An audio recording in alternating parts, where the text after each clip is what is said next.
Hello, everybody. Welcome to PowerShell Wednesday. I am Andrew Pla at Andrew Pla Tech, and we have a very exciting PowerShell Wednesday in store for you. If you didn't know, every single Wednesday at this very time, right wherever you're watching this, we do PowerShell Wednesdays.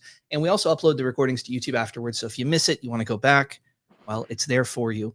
And we have a very special episode today because those of you who've heard about PowerShell for a while have probably heard .NET mentioned. Maybe you don't fully understand what it does. But we brought someone very special. The Posh Wolf, Anthony Howell, is going to be demystifying the world of .NET and how .NET and PowerShell can kind of work together quite well, and it can be a good jumping point for your .NET journey. So, Anthony, welcome.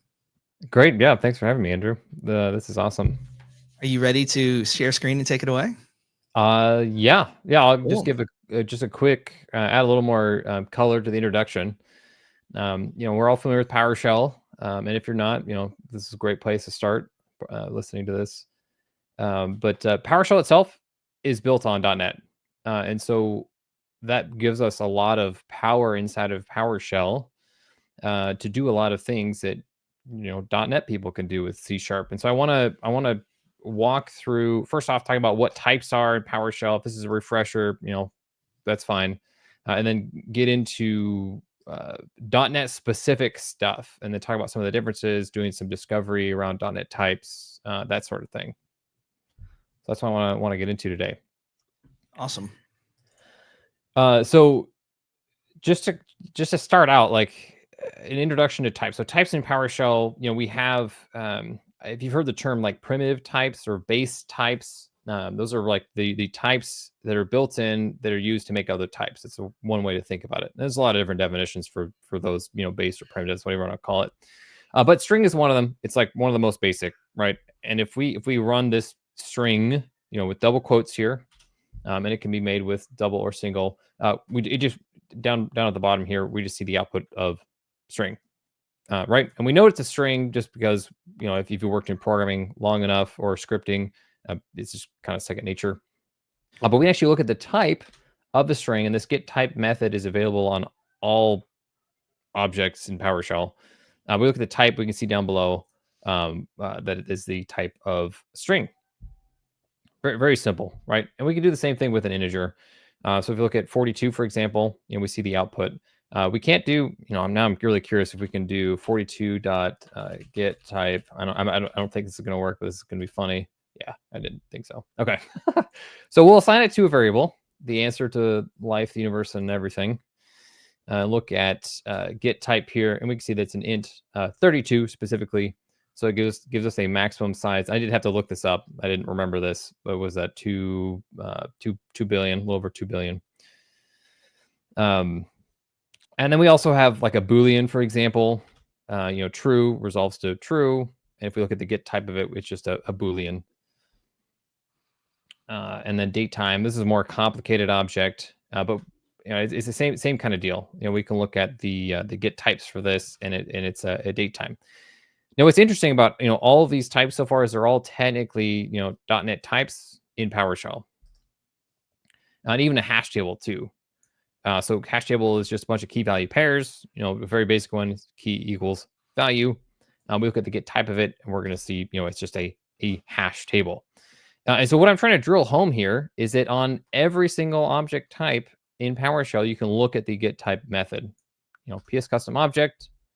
This is going to be the last one here. We're going to assign it, to a variable here, and look at the get type.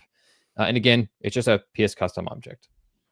And on the right hand side, you see base type. We're going to talk about that just a minute. But examples of what I'm using the term .NET type here because this is more of I don't know what the technical word is for it, but it's more of an advanced type in PowerShell. We look at get process. You can see I've got my password manager running in the background. And this is an object type that has a lot of properties and methods and that sort of thing. And if we look at the get type, we can see that is just a process type, and it the base type on the right hand side as well. And the full name for this, and this is going to come. This is going to be important here in a little bit. System.diagnostics.process. And so this is the fully qualified type name So in the .NET world, system.diagnostics is the namespace for the process type. And so the full name there is system.diagnostics.process. And it's not just get process that creates .NET types. We've also got file info. If we look at get child items, so this is specifically looking at a file. And there's I think it's directory info for a directory, and the full name of there is system.io.file info. And again, system.io is the namespace, file info is the type. So the full name there is that as well. And we can with all types, get member. I hope you guys are familiar with this, but get member, we can look at all of the methods, all of the there's a lot of methods on strings. Oh, no properties on strings except for length. With integers, the same thing. We could scroll through all of these, but they all have primitives, base types, even .NET types. So look at get process, for example. It has a lot of script properties, and we probably scroll here for a while, scroll through events and methods. I mean, there's a lot of stuff, and it's all the same. This type of discovery, we can do it for base types or even .NET types. So cool. And Andrew, if there are questions, you're gonna shout them out. Yes, there's a question. I'm trying to narrow it down. It says, which part of the type is the .NET? Oh, that is an interesting question. So because PowerShell is built in .NET, now .NET is a framework that PowerShell is written in. So technically, any type in PowerShell is also a .NET type. But typically, when someone says a .NET type, it's a type that is not used in PowerShell much or at all. So I'll have some examples further on where we import a .NET DLL that is not PowerShell specific. In fact, it wasn't written to be used in PowerShell, and that's kind of that's where I'm going with this concept. Does that make sense? I think so.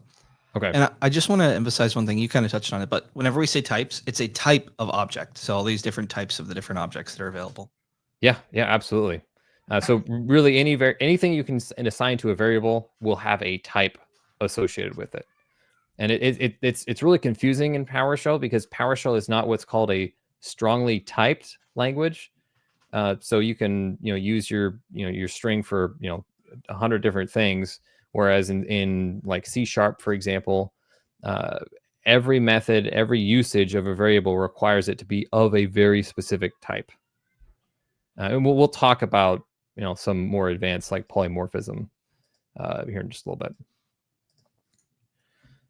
Okay, so basics of types. So let's talk about discovery. So we got into discovery a little bit by looking at the get type and the get member. But let's talk about how we can create some of these. So get date. This is a very basic way to create a date object. So line 5, we have get date. We can see that, oh, whoops, I hit F5 instead of F8. Nice, I knew that was gonna happen. All right, let me try that again. Get date. So we can see that today is Wednesday, June 11th, and I am in the Pacific time zone. And we can use the get date commandlet to create a specific date in the future. So for example, on July 2nd, and this is, this date is set up this way because, I'm in the United States, that my brother's coming to visit. So we can assign that, whoops, let me hit the right button here. We can assign that to the date variable. And now we can look at the type of this, and it's a system.datetime. So it's, it's exactly what we expect. And so other ways that we can, create, oh crap, I was in the console there. We can create the directory info object is using the get item commandlet. So we do get item, we give it a path, and we get, in this case, the folder's name is PS Wednesday or PS_Wednesday. And if we look at the type of that, and I'm going to be saying type a lot, apparently.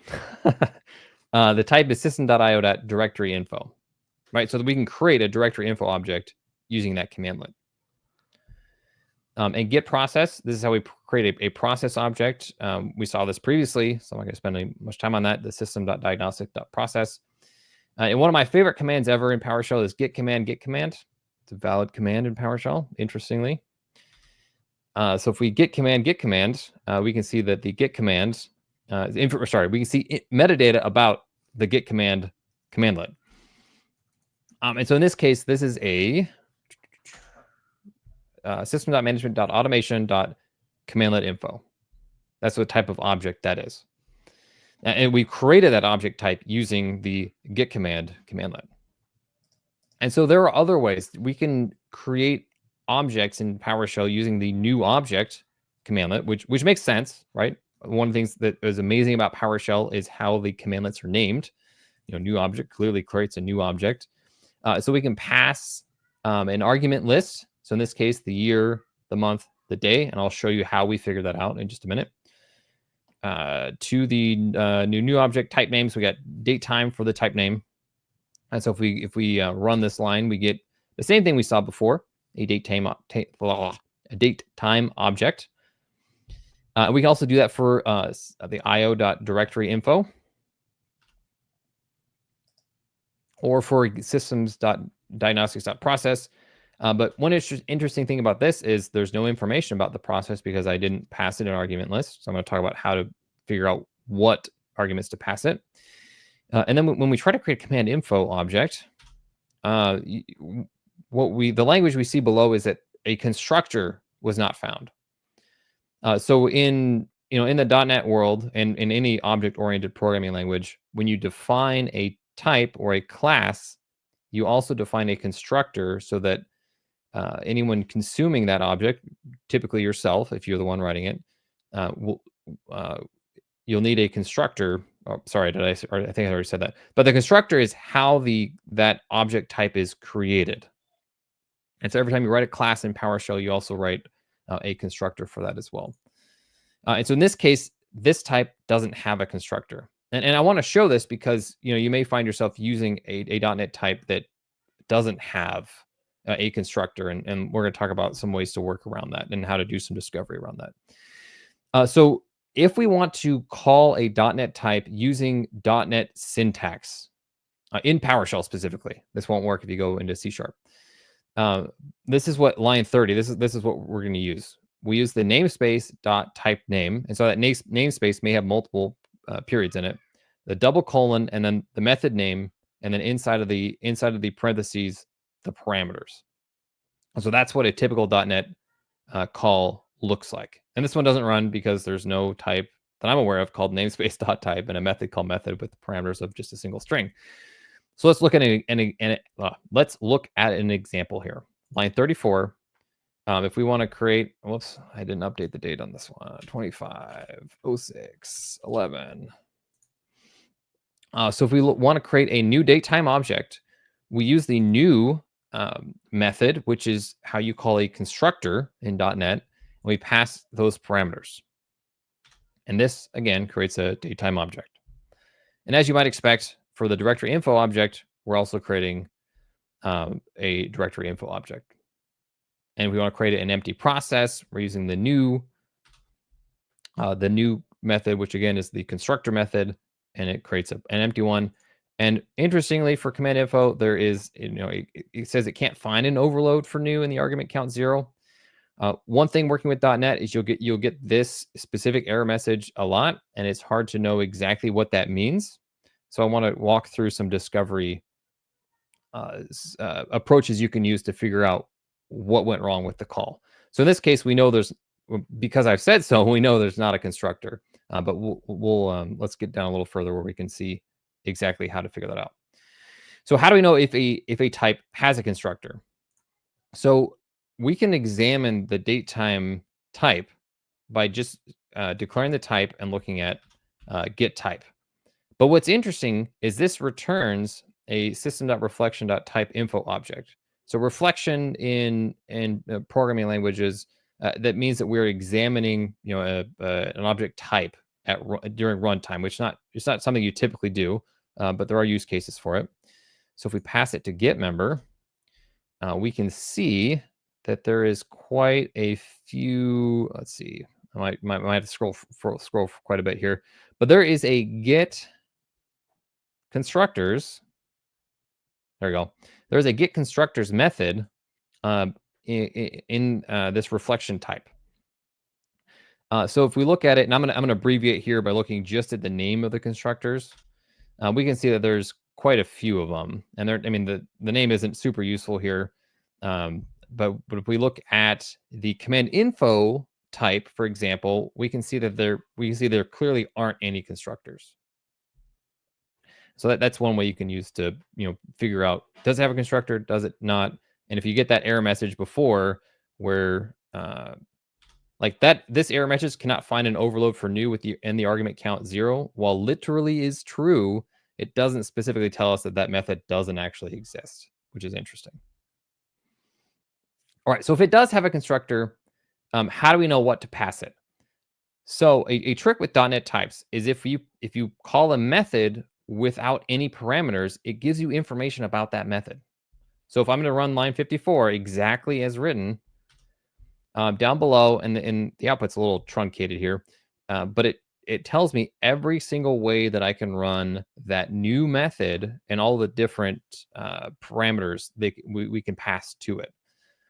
So in the .NET world, in C#, you can define a method with different sets of parameters, and it's just called overloading. And so that's why here at the top it's called overload definitions.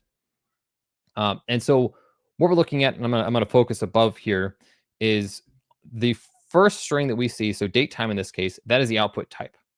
Then we see the method name, and then any parameters, and the parameters will be inside of the parentheses. And I've copied and pasted it up here, and you can see that there's a whole lot of ways to create date times. So for example, here on line 71, and I'll highlight it here, we can pass year, month, day, hour, minute, second, and milliseconds. And I think there's one of them that even has microseconds. So we can get very specific when we create date times. And we know this because we've now looked at all the different ways we can run this constructor.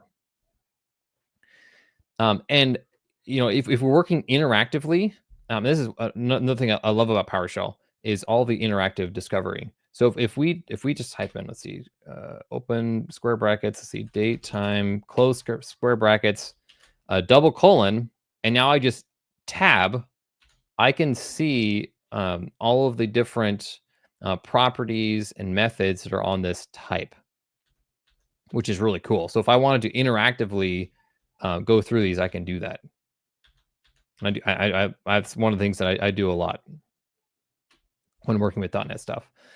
And we can also, there is a get methods method on the reflection type here, and we can look at the names.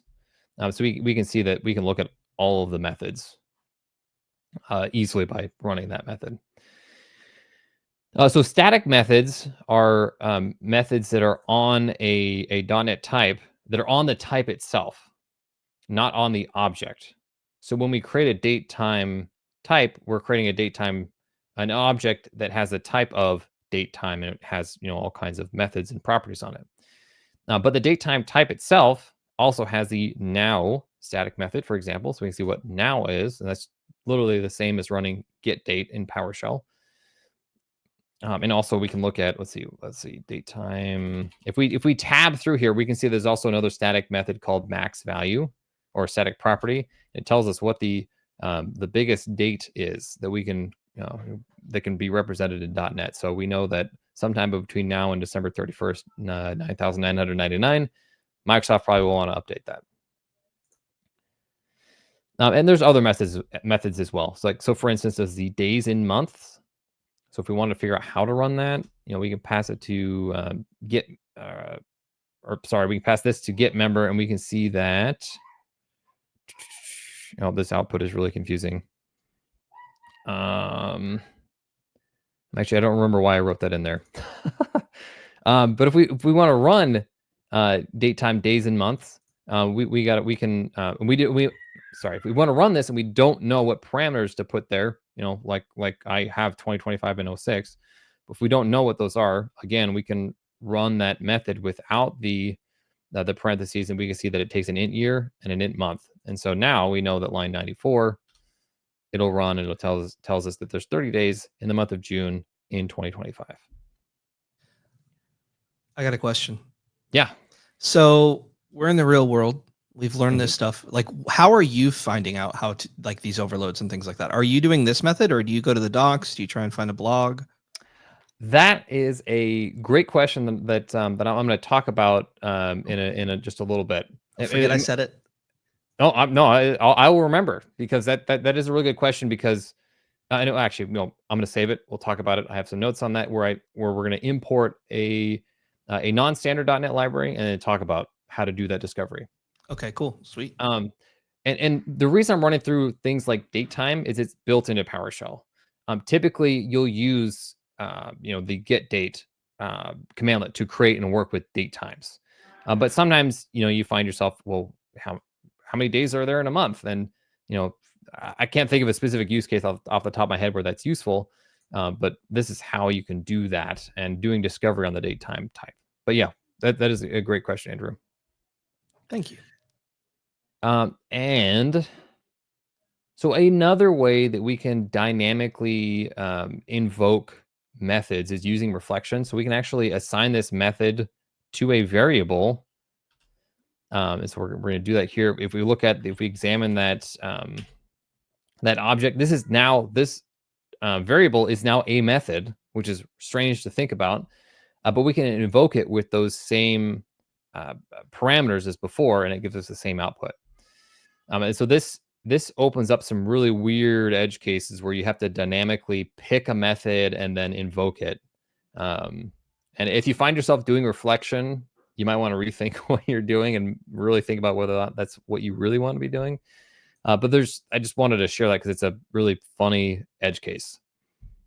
But other static examples, so the date time offset, for example, has the 2 Unix time seconds. So it has the now static proper method, or yeah, it is a property. And then the 2 Unix time seconds.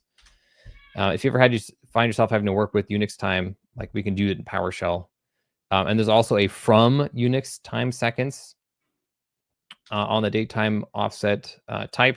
And we see that it takes a long of seconds. And so I did a guess on when I might be talking about this. Let's see. It looks like I said at 11:49. I think I was a little late. All right, yeah, 20 minutes. But we can take a Unix time and convert it to a date time if we need to. All right, so another thing is enums.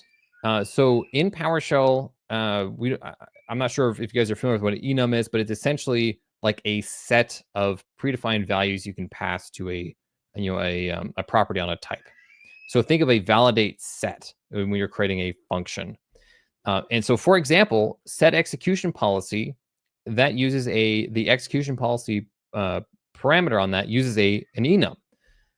So how do you find what the available values are for that enum? So if we look at the help, and this is the first place I would have expected it to be, we can look at the help down here, and it doesn't tell us, well, what the acceptable properties are. It just tells us that it's an execution policy type. Oh, okay. So we can look at the execution policy type, so line 113, and it tells us that it is an enum. And so one of the ways we can interactively, I'm just going to copy and paste this instead of typing it. We can interactively, I can tab through all the available ones here, right? But if we wanted to programmatically get that information, or get it in a nice list instead of tab completing, so let me Control C that. There is a method on enums called get enum names, and we can run that, and we can see all the options here. And this works on any enums, and not just built-in PowerShell ones. If you import a .NET library, which we'll do, we can look at some enums. And if we want to use PowerShell specifically, we can do a get command. On that command, we can look specifically at that parameter, and then the parameter type, and on that type, do a get enum names. So if you like one-liners, which PowerShell is great for, There is a way to do this in a one line without having to do the .NET notation. So a lot of ways to do this. So I had one tip from the chat as well. yeah. That was whenever you're trying to find the methods on the types, you can use control space in the terminal to list the available types. Yes. Yeah. See, I always forget that, and I even wrote it here. Oh yes. Yeah. So let's do that. Let's do that. Yeah. Thank you, whoever threw that in the chat.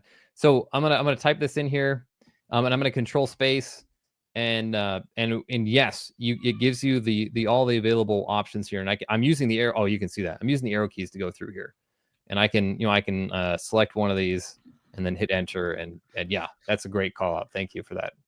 I do the tab thing too, because back in my day, we didn't have control space, you know? That's what I was going to say as well. Because, we didn't used to have that. So, of course, I'm not going to use it now. Okay. Right. So, let's talk about importing. So, let's say you have a .NET library that you want to now use in PowerShell. So the way to import this is using the add type command, and you give it the path. So we see -path and the path to the DLL. And this command doesn't work here. So the libraries I want to look at are the Discord.NET libraries. So these are .NET libraries written for C# projects to talk to Discord. And yeah, we'll talk about that in a minute. All right, so I'm gonna get all of my the DLLs that I have downloaded. So this is actually from a PowerShell module I wrote. It's called Discord, and it does Discord stuff. So you can see down below here they all are. And the first thing I want to show is if you try to add type without the -path parameter, without specifically naming the parameter, it throws this really weird error where compilation errors occurred. And namespace users. I mean, it's very confusing, but that error just means that you didn't pass the path parameter. And I can't tell you how many times I have done add type without path, and it gives me that error. I'm like, oh man, is this DLL not valid? No, it's just I just forgot the path. That's all. Now, so nice little gotcha there. And if you're writing a module that specifically needs to import types for it to work, the right way to do that, or I shouldn't say the right way, the least code writing way to do this is to actually put it in your manifest file. So I have another module I wrote that works with Bethesda mods called Modify. So I know it's not this, you guys might be listening to this at work, so we won't go into detail there. But where is that? So the required assemblies property. If you ever wondered what that property is for, it will, when you import this module, it will automatically also import the DLL, any DLLs listed here. So in this case, in the module's root folder, there's a folder called lib, and all these DLLs exist in that lib folder, and it will auto import them for you, which is nice. So if you're writing a module, this is an easy way to do it. You don't have to do you don't have to do this in your PSM1 file. That's cool. And I think that we'll be diving into more game modding discussion during our podcast later, but yeah, I did. That is interesting to me. Yeah. Okay. So, and then last thing before we get into, talking, on Andrew's question about, how do you work with DLLs? If you want to find all the types that are in a DLL file itself. So you notice I might have scrolled too far, but I had 5 DLLs. Like, how do you determine which types are in which DLLs? In PowerShell, we can actually load that DLL as an assembly. So we'll do that here on line 26. And then we can do assembly.getTypes, and we can see all the types that exist in that assembly. And so let me see if I can find the one that I mean to find. Okay, well, there's a lot of types here. We'll look at some that are available in this one in just a sec. So there's several ways we can import them, and then even examine them without import. Well, we can load the assembly and examine it too. Okay, cool. So let's talk about using these. So the first thing that I wanted to mention is a direct answer to your question, Andrew. So if you're using like an established .NET library, always start with their documentation because you can only do so much with discovery. All right, so what we're going to go through here by looking at some of the types in the Discord.net library is I've found by reading the docs. And one thing that it does make it difficult is that, docs for .NET are, 99% of the time are for, C#. So figuring out how to make it work in PowerShell becomes, a task in and of itself. So I want to talk through some, as we get into how to use these, some approaches to make it a little easier to understand what you're looking at, hopefully. So for example, like if you read documentation, it's like, oh, well, you use the Discord REST client. Like, well, what's the namespace for that? Like, how do I, fully qualify that? So what we can do in PowerShell is if you have the right DLL loaded, and you type this out. So I'm down in the console below, and I just hit tab. I have the cursor inside of the square brackets, and I tab that. It gives me the fully qualified type name. So that's an easy way to interactively just figure out what the fully qualified type name is. And you can see here it completes to Discord REST client. And then we can see how to make one of these. So Discord.rest, Discord REST client, new. So we know that new is that method for a constructor. And so if we run that, we can see that we have two options. One of them is new with no parameters. Another one is new with the REST config parameter. Well, how do we know which one's which? Well, read the docs if you were going to work with this. Or we can say, well, let's just look at what a Discord REST config is. So we look at the constructor for it on line 20. It doesn't take any parameters. So let's just make one. So DRC equals Discord REST config new. All right, now we can look at, let me clear that out here, DRC, and we can see that this appears to just be some metadata for the REST client. So some retry stuff, some log levels, etc. Okay, so we probably don't need it because there was a method to make the Discord REST client without it. So let's try making it without it. All right, so I'm going to create a client with the constructor for this Discord REST client. Okay, I've got a client now here. Now client shows, all right, so client shows that it is currently, we can see login state is logged out. Okay, so how do we connect? So since this is .NET, there's not a commandlet unless you download the module I wrote. But we can pipe this to get member, and we can scroll up here and we can see that there is a login method. And this login method is in the documentation. So if we look at that login async method, we can see that it takes discord.token type, and we'll examine what that is, a string for the token and bool. So one thing I want to get into here is this one's a little more complex of an overload definition than when we looked at datetime. So the output itself is a system.thread.tasks.task. So that is actually an asynchronous task in C#, and we'll talk about how to work with that. But it's very similar to like a background job in PowerShell, where you create a job, you can wait for the job, and then receive the job. So, and we'll talk about how to do the same thing for this. So the method itself, login async, we already know that. And what's interesting is because the bool validate token equals true, because it has this equals true, that means it has a default value and it's not a required parameter. So these other, string token and token types are required parameters. So token type, discord.token type, what is that? Let's find out. So we can look at discord.token type, and we can see that it is an enum, or it inherits from an enum, and we'll talk about inheritance. And so we can look at, using our knowledge from before, we can do get enum names. And we can see that's bear, bot, or webhook. Okay.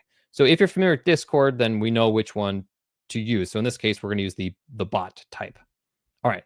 So now I have all the information I need. I'm passing it the bot type. I have my bot token securely stored in a plain text file. And I'm going to output this to a task variable. All right, and if we look at task, this is where we can see that this is a very quick task. So it has already run to completion, and we can see that in the status. Ran to completion is completed equals true. But if we want to look, if we get a task that hasn't completed yet, we can look at the properties. We can look at methods. We can see there's a wait method. There's a start method. Move next. There's a lot of methods we can use that are similar to how background jobs work in PowerShell. So if I wanted to wait for it and I needed to wait for it before doing anything, which is, if we're going to do stuff with this client, we definitely need to, I'm just going to use the wait method. And then in this case, wait returns instantly because it's already completed. And then we can look at the result of the task. And in this case, it's a void result, which means it didn't output anything. So how do we know what happened? Well, let's check out the client. In this case, we can see that the client now shows logged in, and it even has the current user. So PowerShell demo. So I created a Discord application for this. And specifically, we can look at the login state. And if for some reason we need to write code, we can, look at that login state property. We say, is, client.login state equal to logged in. Cool. So one-liners. Well, one-liners are fun. So we can do client.login async.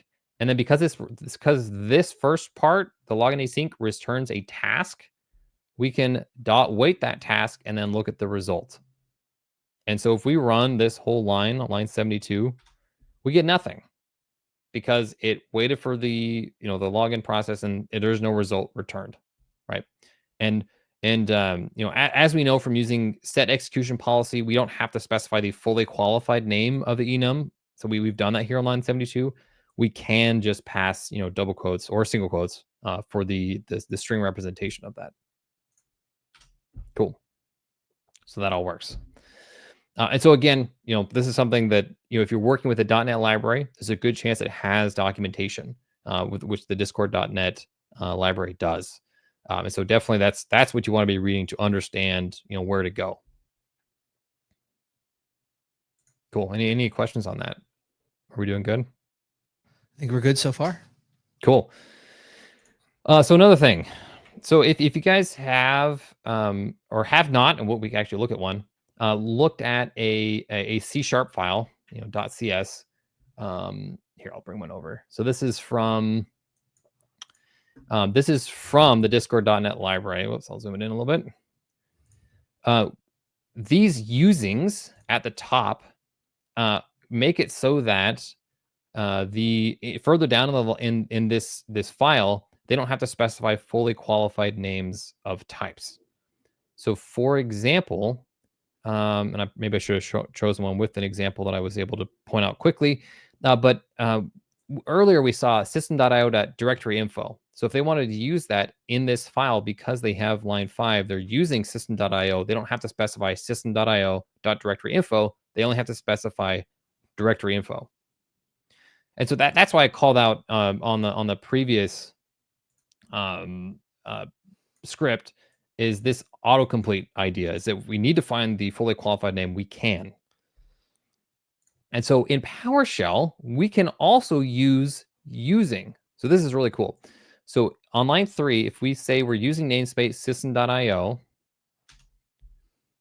and we're using namespace discord.rest, so I'll go ahead and get those both in here.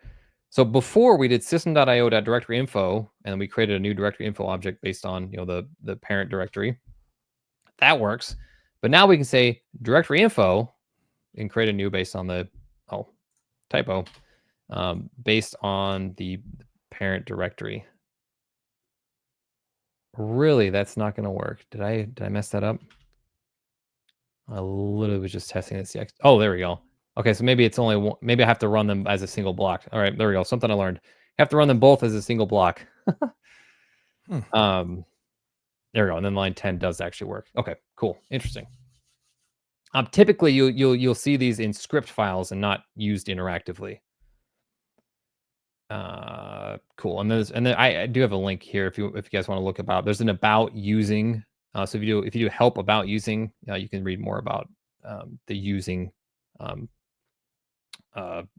What is it called when it's at the top. The keyword, I guess. Yeah, keyword is what kind of comes to mind, but it doesn't seem like it encompasses what it does.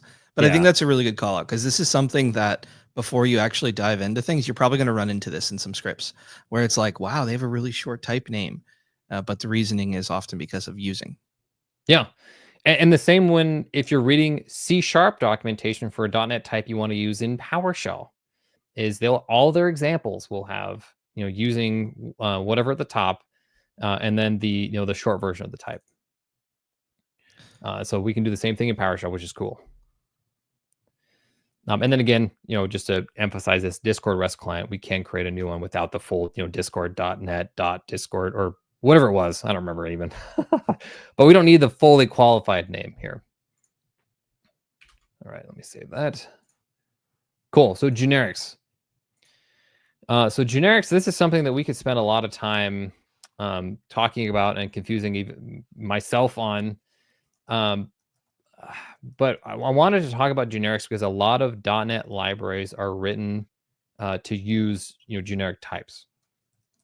And I'm going to talk about this all in the context of PowerShell. So generic types are types that are meant to work with any other type. Or if you declare a type to work with specific generic types, and that's how it works as well. And if that's confusing, don't worry about it. We're gonna get into this a little bit. So an example of a generic or a type that uses generics is the array. So we can create an array in PowerShell of any object type. So if we look at, we can create this array, and in this array we have a string, we have a number, we have a date, time, and that's a valid array, which is crazy to think about because typically, if you create an array, it's of a homogeneous type. And so if let's go ahead and create this array, we look at array.getType, and we can see that it is an object array here in the console below, and the full name is just system.object, and then open and close square brackets. So in PowerShell, or actually, I think I talk about this further down. Oh yeah, okay. So the system.object array, if we want to create it, you can see that it's so the constructor takes an integer. Oh, I don't remember. That tells you how big of an array to make, right? But you notice that the array doesn't tell you what types it actually takes, except that it outputs a system.object array. So if we look at the actual add method, the add method is where we can see that it takes a system.object, and the system.object is the base object type in PowerShell. And so what that means is that we can pass a string, an integer, a date, time, or really any type into an array because they all inherit from system.object. And that concept is called polymorphism. And you notice here there's this nice computer science tag if you want to look at it on Wikipedia. But what that means is that any object that inherits from system.objects, every object in PowerShell does that. You can pass them into any method that takes a system.object. And so this is a way of doing generics in PowerShell without being complicated and calling it generics. And so we can see those base types. So line 30, this is looking at the first item in the array, which, what was it? I think it was the string. So the string's base type is just object or system.object. So the string directly inherits from the system.object type. And line 31, which was, I'm already forgetting here, the integer inherits from the value type, which then inherits from the system.object. So we can see the base type of integer is value type, and then we have system.object. So it's there's a hierarchy of inheritance there. Is it fair to say that system.object is like the bedrock of object types? That's a really good way to phrase it. Yeah. Every other type is built on top of system.object in PowerShell. Yeah. Thank you. Minecraftian reference. Yes. Yeah. And then date time also inherits from value type and then system.object. And what's interesting is, so client, so this is the Discord REST client. Since we imported this into PowerShell, this also now inherits from the base Discord client, which inherits from system.object. So if you ever move from PowerShell into C#.net, like you won't see system.object. Like that's a PowerShell thing. You'll see that the if you were to work with this library specifically, the Discord REST client inherits from base Discord client, and that's it. So hash tables. Hash tables are fun. If we look at the type again, remember it's a hash table, and the base type is system.object. Full name being system.collections.hashtable. And if we look at how to create a hash table, again, we're going to look at the new constructor. Since we're talking about .NET, there's a lot of different ways to do it. And one of them requires no parameters, and this is typically how I instantiate a hash table with the at open and close curly braces. But you can do things. I don't know what a load factor is, but you can tell it what load factor to use. But if we look at the hash table add method, we can see that this also takes a system.object for a key and the system.object for a value. So what that means is that a hash table can have any object as the key and any object as a value. So anything you can create in PowerShell can be used as a key or a value in a hash table. And it's like mind-blowing when you start to think about it, because you can create a hash table of anything. And so, for example, we can create a key value pair in this hash table where the key is the client we created and the value is now the array. And this is perfectly acceptable because both that client and that array inherit from the system.object base type. And so, we can look at this hash table, and this hash table now has a key value that we created, and now it has that Discord REST client as well as that array. Like, I can't think of a use case where that is something valuable to you, this specific example, but we can do whatever we want with it. And so getting into generic specifically in .NET, and this is something that I should preface by saying that I'm not a .NET developer. First of all, I have dabbled in it quite a bit, but never professionally. So line 55, this list T, so T with the angle braces, that is how generics are displayed in C#. So if you ever see that in documentation, that angle bracket T, that's shorthand for a type. It's saying that will take any type. So we can look at the systems.collections.generic.list. So if you ever heard that arrays are bad because of the plus equals, know that in PowerShell 7.5 they're not as bad, but the replacement is using a list. And in this case, system.collection.generic.list. Why did that not work? Hang on a second.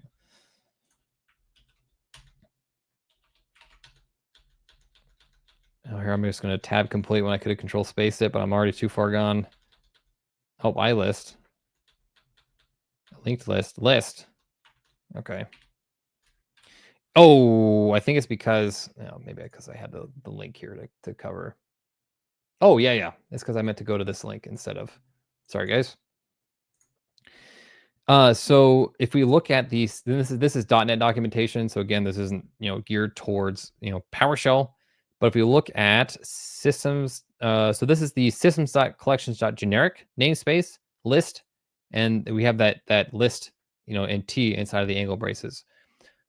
So what that means is that we can create a systems.collections.generic.list of any type we want. And let me give you an example, because it's hard to think through this without seeing an example. At least it is for me. So here on line 61, this is a working example. So we have system.collections.generic.list. And if we wanted to, we could use the using system.collections.generic and only use the list. And then in square braces, we tell it what type that list will accept. So in this case, we're saying we only want to accept strings into this list. So if I create this on line 61, and then I run line 62, you can see that the add method, and because I passed it without any parentheses, it tells us how it works. The add method only takes strings. Cool. So we could also create a list of integers, and now that will only take, oh, here, let's actually do it here. Int list. And if we look at int list dot add, now that only takes integer parameters into that, or integer items into that list. And so what happens if you want to take a generic list and be able to put anything into it in PowerShell? That's where we have line 69. We can tell it the way I want to make a list of system.objects. And because every type in PowerShell inherits from that, we can now create a list of anything. And so we get very similar functionality to like a hash table or the array, where we can put anything we want in it. So if we create that list, we look at the add, we can now see that it's a system.object item. So that's what we can put in it. So we can put our hash table, we can put our client, and now that is a valid list. And again, I don't know why you'd want to do this specific example, but it's just to demonstrate that a generic list becomes very flexible because it doesn't matter. You can put anything you want in it. And in PowerShell, we like our non-type sensitivity. Cool. And if you guys are familiar, array lists, this is something that you may have seen or used in the past. It's not the recommended way to create lists in .NET. And so the new recommended way is, again, using the systems.collection.generic.list. And you don't have to use system.object. That's just an easy way to always be able to use the list for anything. You could, again, if you know you're gonna only use strings, you can say system.string, integers, int 32, however you want to do it. But that's the short PowerShell focused introduction to generics in .NET. It can get a lot more confusing than that, trust me. Generics is one of the things that I really appreciate GitHub Copilot for. All right, I got 2 questions. Yeah. One, where can we find this code? Oh, will it be published for us? That is I'm very sorry. I should have mentioned that at the beginning. You notice I've been saving as we go. As soon as we're done here, I will be putting it into my repository, which is github.com/theposhwolf /sessions SESSIONS. So I've got all my talks in there, and I will have this in there by tonight. Yeah. Awesome. Thank you for that question. I should have mentioned that at the beginning. Question number 2. Yeah. So I've been following along. I kind of get generics, but the name is just not really sticking with me. Can you help me come up with a way to conceptualize what a generic is? Easy for my brain. Yeah. Generics. I was hoping I wouldn't get any generic questions. So the way to think about it is that a generic type in .NET is a type that isn't specified. So it's generic, right? So instead of going to the store to get a specific type of eggs, I'm going to the store to get the generic brand. I don't care what brand it is. I'm just getting the generic one, whichever one works for me in this case. Boom. Does that help? That helps. I need the grocery store examples. This brain can only do so much braining. Yeah, I know. Yeah, like I said, I love GitHub Copilot for generics. Yes. Because it's very coming from PowerShell to .NET. There are some jarring differences like generics. So yeah, I absolutely understand that.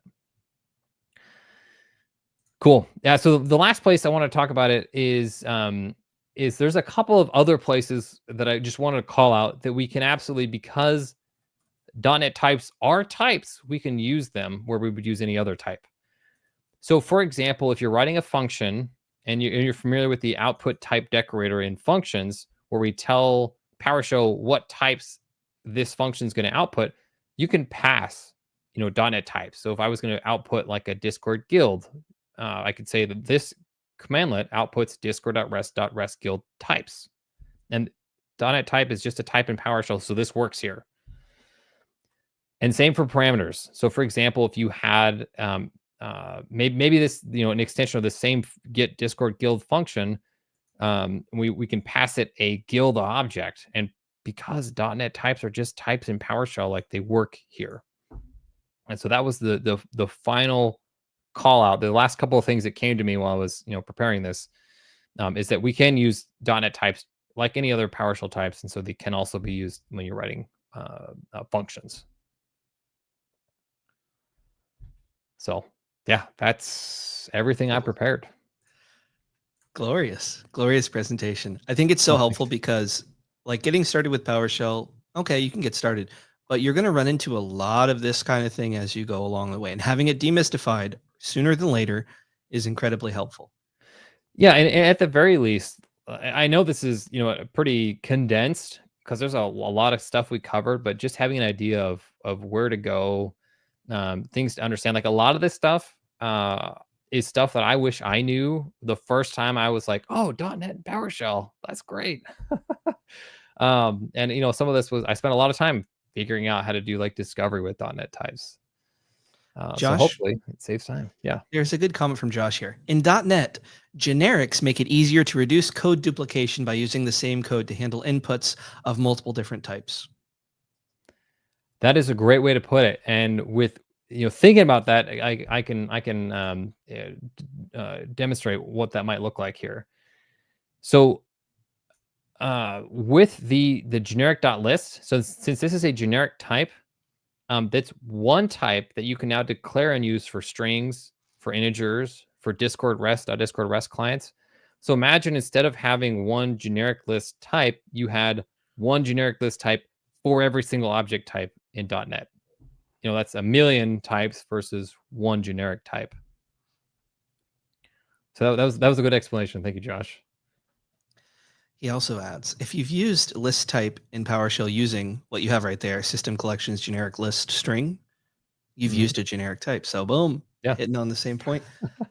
There we go. You know what this reminds me, and thank you so much for this. We're pretty much wrapped up here, everybody, but I got to tell you this thing that I saw way back in the day. So you talked about datetime objects for a while, and there was this tweet, I think it was from Thomas Rayner or somebody who now works at Microsoft and is less in the PowerShell world, but it was like, what do we want? Good date commandlets in PowerShell. When do we want it? Get date.add days -1.